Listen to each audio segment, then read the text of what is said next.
But before we get out of here, let's jump into the Q&A.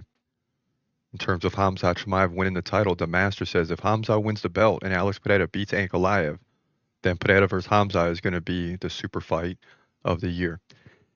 And yeah, and that fight may, if it doesn't happen in 2025, could be 2026 because you got to wait for Duplessis versus Strickland. That's in February. Then you figure, okay, if Khamzat does get the title fight, that's not going to be till July or August.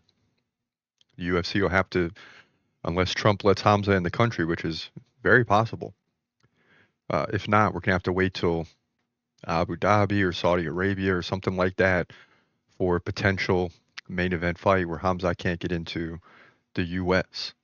So it's hard to believe if that's the schedule and that's the way things transpire that Pereira versus Khamzat would happen this year. Just doesn't seem likely. But Pereira rebounds quick, and if Khamzat wins the belt and he is taking a chance at light heavyweight, I think he might return quickly too. So we'll have to wait and see. But you could be right.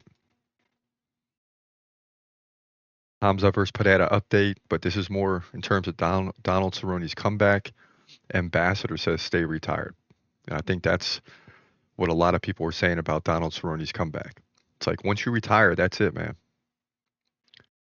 Tony says in terms of Jamahal Hill versus Yuri Prochazka, this is a tough one, no doubt. The problem is Yuri has fought the better guys. I guess people using the Glover gauge, but Hill isn't wrestling.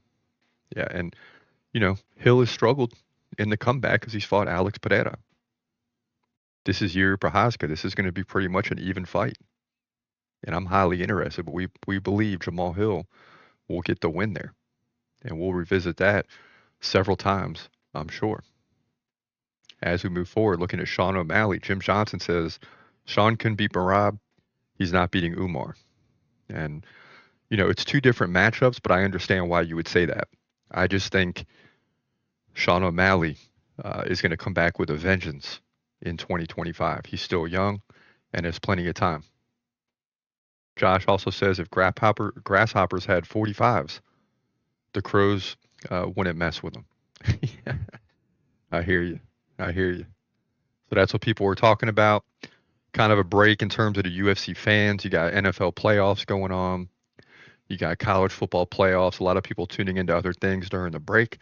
So not a lot of comments to really go over at this time. But listen, the fans are coming back because UFC is just around the corner. And that was the point of today's show is we want to get into some of the predictions for this big card, Dern versus Ribas 2.